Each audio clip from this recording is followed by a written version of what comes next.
Hey everybody, happy Friday. Welcome into Business Salad, where we mix up all things business for you for free. I am super excited to be joined this week by Tara Hampton of Axes and O's. How are you doing today, Tara? Hi, doing well. Thanks for having me. Oh, absolutely. I'm so excited to get into this. So I think I'll just jump right in because I have so much to ask you. Tell everybody a little bit about who you are, where you're from. Tell us a little about yourself. Sure. So, I'm Tara. I was born and raised in St. Louis, Missouri. First 35 years of life I spent there. I have two children and began a nursing career in 2007. Prior to that, I worked in the service industry. So I waited tables, bartended. I worked in a kitchen. I was a cashier, made pizzas, kind of did everything, even washed dishes. And put myself through nursing school and started a 13-year-long nursing career and had an opportunity to do travel nursing. And so I took it. And after several different locations, I ended up in Northern Virginia, originally at a hospital in Fredericksburg, and then ended up subsequently meeting my husband while I was here. And so we joke, he ruined all my travel plans. So I ended up getting stuck. That was 8 years ago. So that was 8 years ago. And I took several different contract nursing jobs here in Northern Virginia. Okay. And so now you've got X's and O's. Tell us a little bit about how that idea developed, how it came to be, and how the heck did you get from nursing to an axe throwing establishment? That's a crazy jump. It is. It's kind of a 180. I went from doing all different types of nursing to owning and operating an axe bar, and it wasn't a straight path. So unfortunately in 2016, I was injured at the bedside and ended up having to have surgery and had my entire cervical spine pretty much fused. And so it took me away from the bedside. So I went into upper administration and it just isn't a really good fit for me. I went from taking 25,000 steps a day to sitting in meetings 8 hours a day. And it just, so I kept trying different positions. I was a clinical educator and infection control nurse. I was a CPR instructor, and then I did financials for a large healthcare facility that has 12 facilities in the state of Virginia. And that final position really prompted me to, I said, unfortunately, I'm one vertebrae away from permanent disability, so I can't go back to the bedside, and I'm not really liking the administration part of healthcare.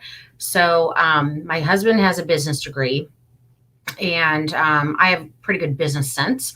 So we figured we'd be a pretty good team to open our own business. And we were originally looking at a live music venue because I wanted something that was completely not related to healthcare. And we actually were looking at spaces for this venue. And in the meantime, I took him kicking and screaming. He didn't think it was going to be fun. I took him axe throwing with 3 other couples for his birthday in September of 2018. And so about 5 minutes after we walked into this facility, I hadn't even thrown an axe yet. I just watched one of their employees throw an axe. And I looked at him, I said, I changed my mind. I want to open up one of these. And he's like, yeah, right. Well, 2 years later, we opened, not even about 18 months. Yeah. Oh my gosh, a girl on a mission with a dream. That's amazing. So now how's he feeling about it now? Is he loving it now? Loves it. Absolutely loves it. Once he got on board, he, dove in head first, and he actually even throws on the league here. So he loves it. Okay. All right. Well, good for you getting him all the way into it. I love that. I hope he thanks you on the regular. Put work in. He's definitely put some work in here to make up for it. So it's good. That's good. Very good. I've never seen anybody throw an axe. I've never thrown an axe. So I have to get out there and check it out. So while we're kind of talking about that, I just want to ask real quick, do you have any tips for throwing an axe? Sure. Okay. So number one, you don't have to throw it as hard as you think you do. I think people, because it's a hatchet. It weighs 1.5 to 2.5 pounds on average. It's going to get there. It doesn't take a whole lot of strength. You typically have to tell the men, don't throw so hard. right? Because they'll be like, oh, I've thrown axes at trees. Well, a tree stump versus, treated boards are quite different. And so we use poplar wood. It's quite soft. So the axe will sink in there. Keeping your elbow at a 90-degree angle and throwing really helps. That makes sure that the axe does 1.5 rotations and kind of goes toward the center of the target. Okay. Finding the right axe for you. Everyone has different preferences. When we first got into this, we've done probably 100,000 hours of research. Wish I was exaggerating. And we noticed that the people that are really serious about it, it's kind of an addiction. They will have 12 different axes, some of them have about 4. You just have to find the style and the weight that works for you. Okay. And, so we offer 2 different kinds. So when we originally start people out, if they've never thrown before, we use a little bit bigger, heavier axe because it will sink in the wood a little easier. And it's a 2-handed throw. Oops, sorry, my light times. Can you still see me? Yeah, I can see you. You're good. Office light times off, and it doesn't sense me. So as long as you can see me, sorry about that. And so we teach them to throw overhand. Or overhead with 2 hands, 2-handed throw.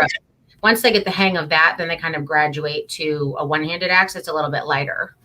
And so we have, knock on wood, not had one person walk out of here that didn't at least get it to stick in the target. So yes. Oh, you're giving me so much hope, I gotta say. I feel like, and I gotta say, I feel like the guys, you gotta calm them down with the power on everything. Like, we go out to the driving range, golf, same thing. The guys, when they don't have that technical experience, they just want to whack it as hard as they can. Yeah. I love that. But I have that competitive sense. I do feel like I would probably try and over muscle it. So yeah, I didn't realize that there are that many different kinds of axes. Oh, it's a rabbit hole. If you start looking up different kinds, you're just going to be shocked. There's a lot. Oh my gosh, that's a rabbit hole I'm going to go down pretty soon. I can almost guarantee it. So now I know that you guys there at Axes and O's are super strict about safety. Like you can't even come into the establishment unless you're 14. Is that correct? Correct. Yep. Okay. We did 14 for entry for several reasons. There were a lot of regulations with Loudoun County that kind of led us in that direction. And then also, a lot of other venues will go lower in age. And I understand. And I do believe that younger kids can throw. The difference is that the way our building is set up, we just really wanted to make sure we could keep an eye on people at all times. And, we have kind of teetered back and forth about reducing it down to 12. The reason I'm stuck at 14 at this point is just that, some 12-year-olds are mature enough to babysit other kids, and then other 12-year-olds still need a babysitter. And so just as far as making sure everyone was super duper safe, we just made it 14 and up. Now we do have plans in the future that we're working on to run a juvenile clinic. That would be like a 2-day, especially, that target range of young girls, like 9 to 11, and even boys too. It's because it's actually a badge in the Scouts of America.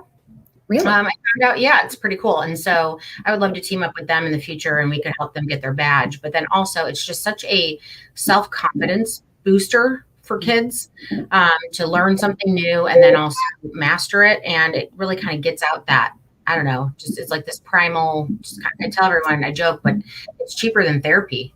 This is therapy for a lot of people. So, it's just a tough time when you're pre-adolescent, you got a lot of hormones and stuff, so this is really good for kids. And so hopefully in the future we can do some things intermittently for younger, but right now, definitely 14 and up.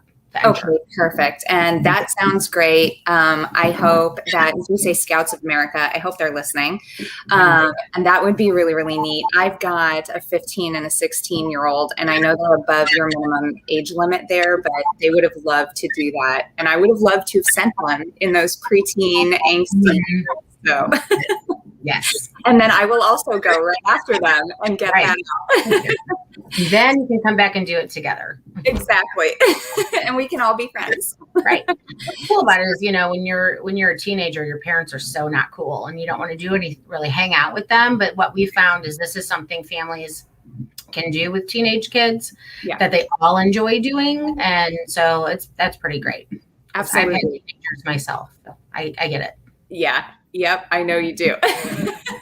So now what is, even with all the strict safety regulations that you guys have in place, what's like, tell me the best in-house story you have. You've got to have at least one good one. Of people trying. Anything, anything you've got, whether it's an event that occurred in there that was your favorite thing, or if it's like some crazy axe throwing story, whatever you've got. I would say that probably one of my favorite, just kind of heartwarming stories is that we had a couple in here and they were celebrating their 65th wedding anniversary. And they were 86 and 84 years old, and they were just the cutest darn things you've ever seen. And they both got up and threw, and both landed on the target, and he ended up getting a bullseye. And they were just so excited. And it just proves that it's not, you're not, people are like, oh, I'm too old. And they'll be like 60. I'm like, you're not too old at all to throw an axe, You're not old at all, but certainly not too old to throw an axe. And so tell them that story, it was just really, really sweet. That is so sweet. That actually gave me chills. I hope Ron and I make it that far. We're almost at 20 now, and assuming I don't murder him, it sounds super fun to be going when we're in our 80s slanging axes. If you can survive, great. So now when you and I chatted previously, you mentioned when we were booking this, actually, you mentioned that you were on your way to an axe throwing competition. Can you tell us a little bit more about that? Yes. So one of the whole ideas behind us opening this up is that we did fall in love with this sport. And in order for, a lot of people were like, be careful, it's a fad. And I cannot stress enough that this is not only grown one of the most rapidly growing sports in the United States, but I do really believe it's here to stay. And the way to ensure that it will stay is to promote the sport and learn everything that you can about it. I love introducing people to this sport because, for example, on Sunday, on Father's Day, we had a deaf group come out. And fortunately for us, our daughter is fluent in sign language, American Sign Language, and she just happened to be here visiting because it was Father's Day for her dad. And so she helped sign to them to onboard them. But they've come several times, and we're we've got a guy that comes in and he's in a wheelchair and he can throw. And so really there's very few limitations that, prevent people from actually being able to throw an axe. Even if you have a shoulder injury, we teach you to throw underhand. There's a lot of things we can do. And so one of the things that we want to do to help continue to promote the sport is to host tournaments, because people will come. This is a family. This community is so cool. And we've met some of the coolest, it's such an eclectic group of people. And so there are tournaments now that COVID restrictions are lessening. There are tournaments probably every 2 weeks that we could go and compete in. And so unfortunately, due to my injury, I'm such an inconsistent thrower that I wouldn't be the best at competing. But there is a woman that has become a very dear friend of mine, and her name is Suzanne Bassett. And she is one of the top ranked female axe throwers in the world. And she throws out of our venue. And so she has been wearing our shirts at all of these tournaments. And she's like, people of course pay attention to her because she's so good. And so she invited me to, tag along, because we're now sponsoring her tournaments because she represents us so well and really puts our name on the map, and also just really draws attention to the sport. So we actually went to North Carolina the weekend before for what they called a marathon league. And so you do an entire 8-week league all in one day. And then the following weekend, she and I went to South Carolina, and she competed against the top players in the world, and she placed 7th, and she was the only female to even place in the top. That's amazing. Yeah. Okay, so now, when you're just in general conversation, I don't think axe throwing comes up a lot in general conversation unless you're in the industry, right? Mm-hmm. So how many women then compete? You can compare it to male competitors or however you want to do it, but it's really growing in popularity with women, and we're not quite even, but with the men yet. Okay. but we're on our way. There's quite a few that compete. I would say in most of these tournaments, and this could be a completely inaccurate stat. I'm just saying from what I've observed, it's probably 30 to 40% women in some areas. And then they also have women's tournaments. So for example, Suzanne Bassett, she went down, represented X's and O's in a Queen of the South tournament in Texas. And she won, of course, because she's awesome. But it was about 40 women that competed in this tournament. From what I remember her telling me, I didn't get to go to that one. That is so cool. And I love that women are so well represented. I honestly never would have imagined. I would have expected a much smaller margin of female competitors. I will say that anymore, about 60 to 65% of my customer base is women. I think a lot of the reasons is because, women typically are the planners. So when they see something new come up, they're like, ooh, I want to try that. So, hey, let's go on a date, or let's have a girls' date. We have a lot of, bachelorette parties, birthdays are celebrated here quite often, just large groups of women. And they just have a blast. They have a lot of fun. That sounds super fun. And it's definitely something that I would do with my girlfriends. And it's funny too, because I feel like as the older, especially like couples get, and I don't know out there in the ethernet, maybe you can prove me wrong, but I feel like the guys, once they reach a certain age, they just kind of want to stay home. Yeah. We don't want to go anywhere. And the women become more adventurous. Yeah. And we want to travel and we want to go out and try new things. So yeah, I love that. I could definitely see a bunch of us girls getting together and going and throwing some axes. Yeah, it's great. And I mean, and we've got a bar that has beer, wine, cider, and seltzer. So, take a sip of wine and then go and throw an axe, and it's great.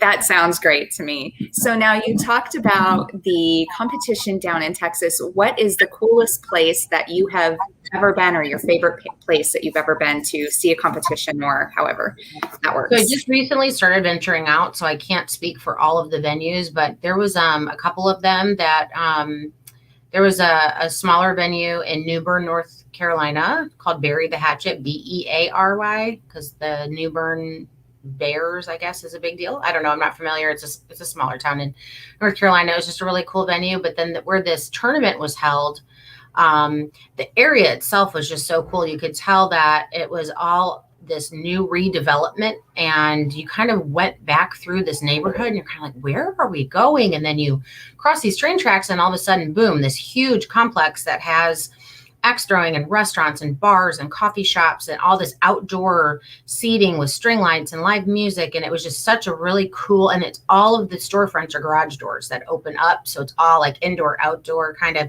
it was really cool. It was really cool. That sounds super cool. So it has like that, almost like a mix with the industrial, and you said it's across the tracks in the woods. And so kind of trendy. That's really cool. I love that. That sounds neat. And you said it was So Bury the Hatchet was a smaller venue. That was my first one I visited. That was really cool. And then this one in South Carolina is Craft Axe Throwing. Greenville, South Carolina. It was really cool. Okay, that is super cool. I'm going to have to check out both of those places. So now, not in person, on the internet. Someday in person. So it can take a lot to make a food industry, because you guys do, you've got a great menu. Your flatbreads look delicious, by the way. So it can be difficult to make something like that successful in the entertainment business, especially during COVID. So what has been your biggest struggle so far? And of course, COVID was tough, but can you touch on anything like kind of outside of the COVID sphere? Sure. I mean, I think if you could have drawn a timeline and picked the absolute worst time in history ever to try and open up something like this, that's what we did. So we had no idea. I mean, it's such a long process to get here that COVID hit. Actually, literally, we were supposed to open on March 15th. So when I tell you we could not have, I'm not kidding, picked a worse time. But that aside, thankfully I'd had quite an extensive experience in the industry. However, I had never had experience on this side of it. Right. And so we knew that we didn't know what we didn't know.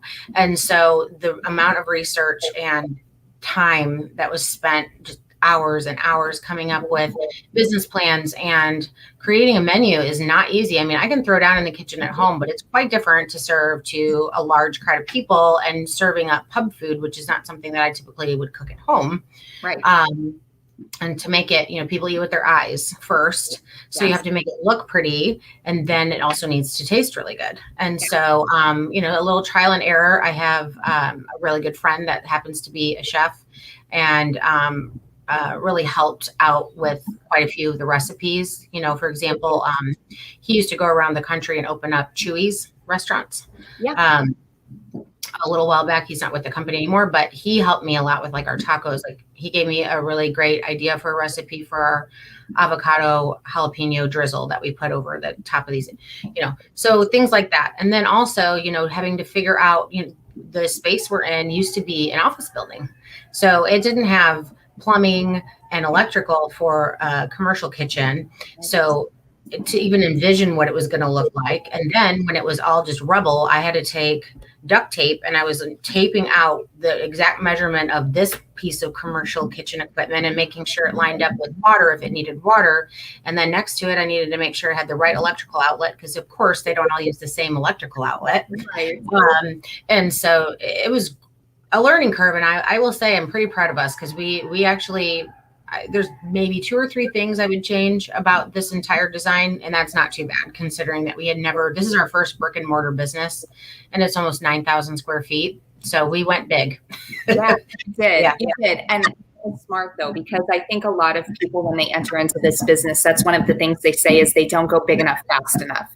Right. And then, growth gets stifled, or they're scrambling to try and make adjustments to that. Right. I'm really proud of you guys for designing a commercial kitchen like that.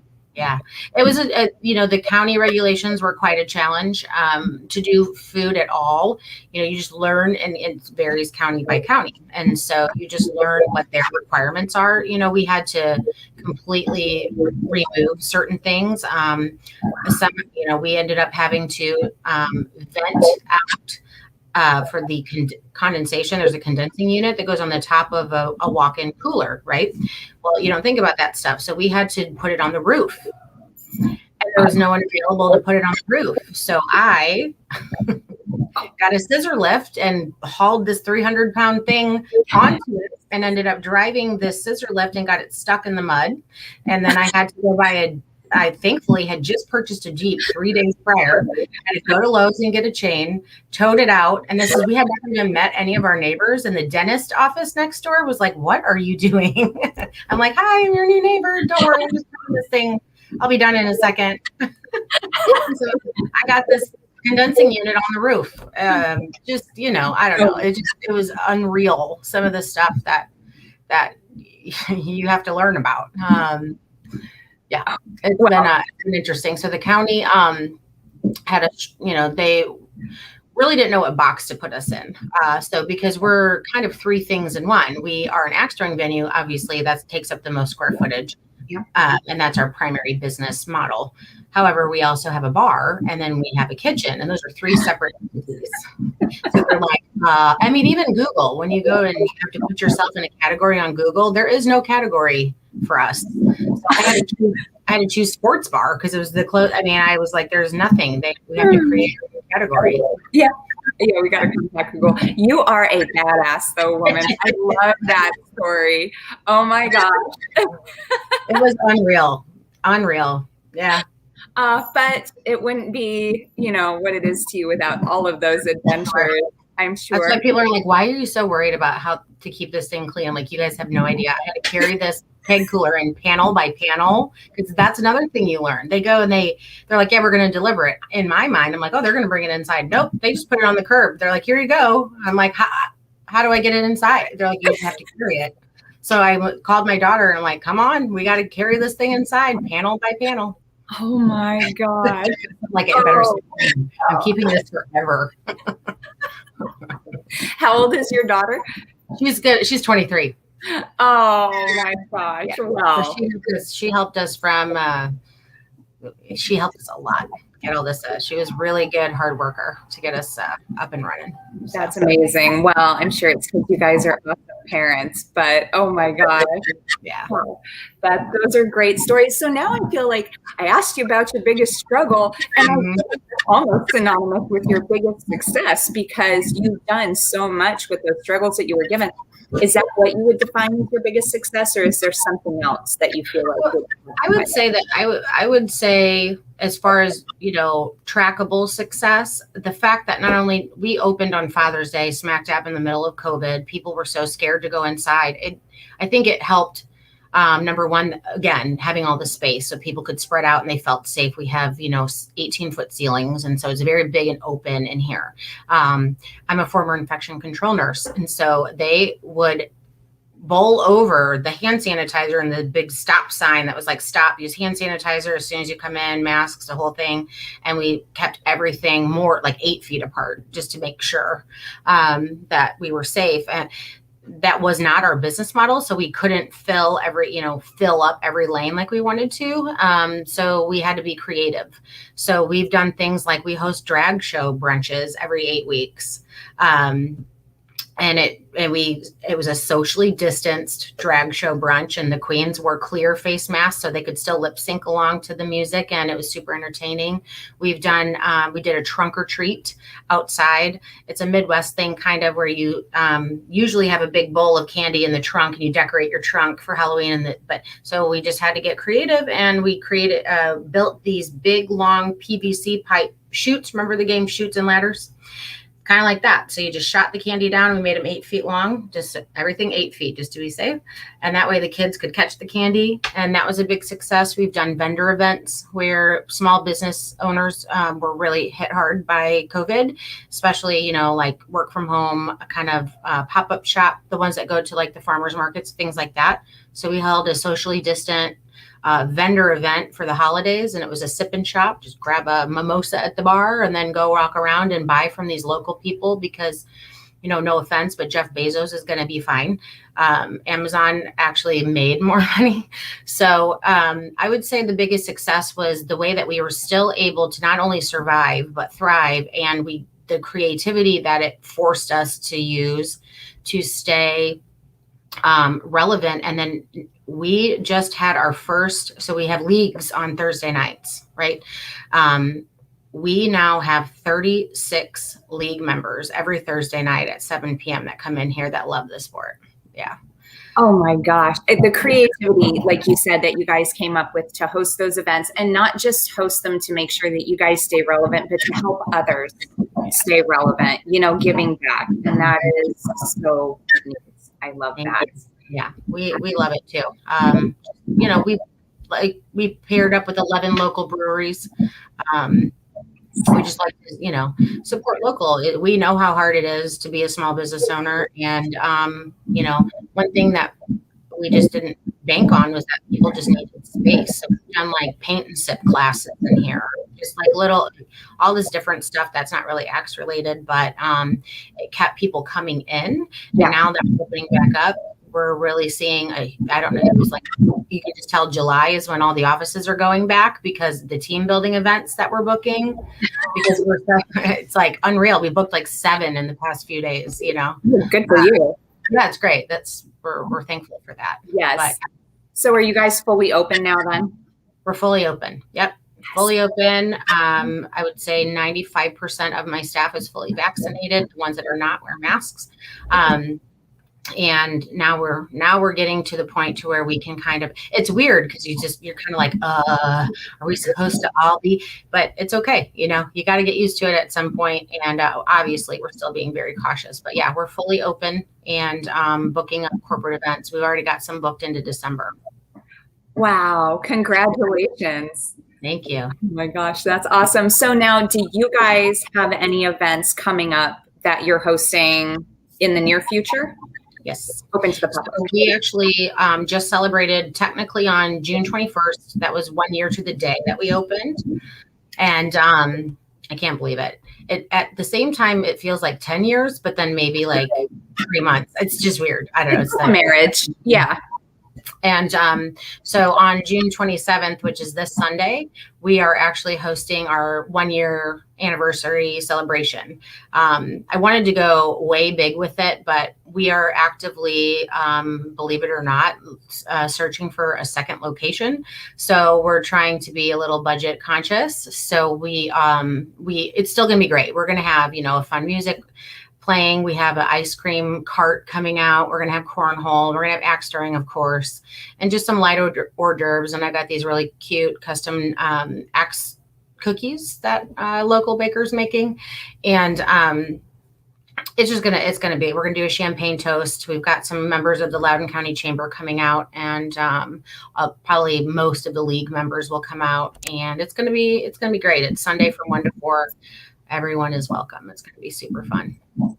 Perfect. That was my next question. Do they have to buy tickets or can they just show up? So we do have tickets. It's $25, but that includes a champagne toast, food, and axe throwing, and the party. So it's pretty reasonable. Yeah. Oh my gosh, that's reasonable. I'm excited. I actually wish that I was in town so I could swing on by, because that would be so anytime you're in town, come on through. Yeah, I will, especially because I want to meet you in person for sure. So now, if you had to give a single piece of advice to somebody who's looking at opening up a business that's as unique as yours, maybe they're combining all of these different elements, and their county and their regulations, people don't know what the hell to do with them either. What would be your number one piece of advice to somebody looking to do that? Do your research. You need to know your target market. When we first started, I thought, it's probably going to be like 22 to 35. That's probably what we're going to get. We get anywhere from 14 to 84. And so in my research, that helped, right? You need to know. So then for your location, know your target market. Are you going to open up in an area where the average median age is your population that you're going to serve? Do your research about what your customers want, because here in Loudoun County, they might want something different than in Manassas, Haymarket, Gainesville. I mean, they all want axe throwing, but as far as like the beer selections and as far as, the kind of vibe and environment, you need to know your people, and then absolutely integrate into the community, because we have leaned on that community so much throughout this year. That I really believe that that's the reason that we continue to have customers, because they showed loyalty and they helped support our business when, knock on wood, we had one day, even opening during COVID, one day where we didn't have a customer come out and throw an axe. That's it, out of all the days that we were open. So that is saying quite a bit. That's awesome. Thank you for that piece of it. Absolutely. Save up more money than you think you need. And when they say the project's going to take 3 to 4 months, it means 6 to 9. Just know that. Yep. And then you won't get so frustrated. Yes. Well, yeah. And it's difficult, especially I think when you're emotionally invested like that, it's difficult not to, and you've got your best laid plans and, we've got a material shortage. Going to be flexible. Yeah, absolutely. So you mentioned, and I just want to throw this out there real quick before we wrap up, that you are open to partnering with other community businesses and things like that, like you did during COVID. If we had a small local business that was looking to partner with you guys, or really anybody that's looking to reach out to you or find you, how can they get in touch with you, either in person or on social? Sure, absolutely. So we're located in Sterling, Virginia. We're at 21680 Ridgetop Circle and suite number 125 in Sterling. We're right by the Dullestown Center Mall. So that gives people kind of a landmark to look for. You can always email info@axesandos.com. So it's spelled out AXESANDOS.com. Or you can just call us at 703-404-AXES. Perfect. And are you guys on Facebook? Are you on Instagram? Absolutely. Yeah, we're on Facebook. Just Axes and O's, all one word. And then Instagram is Axes and O's VA, all one word. And I am too old for this. I've neither ticked nor talked, but my DM is 24, so he has, and he just started a TikTok for us. But don't ask me how to get on there yet. I don't know. It's coming soon. We'll post links on other social media. I just started TikToking not all that long ago, and I'm not all that great at making them because I'm not a creative soul. I'm sure you're much more creative than I am, but I really do get addicted to scrolling that feed. Well, I totally scroll. You can lose an hour in no time. You're like, whoa, where did all the time go? Because it's great. I am not going to create the content. I don't know what I'm doing. So yeah, no, me neither. But that's part of what makes it fun. We look like idiots. So well, Tara, thank you so much for joining me on the show today, telling us about yourself and your business. This was such a pleasure. I will put all of your contact information in the comments for everybody. And if anybody wants to reach out to Tara, you'll know how to do it. I appreciate your time. Thank you so much for having me.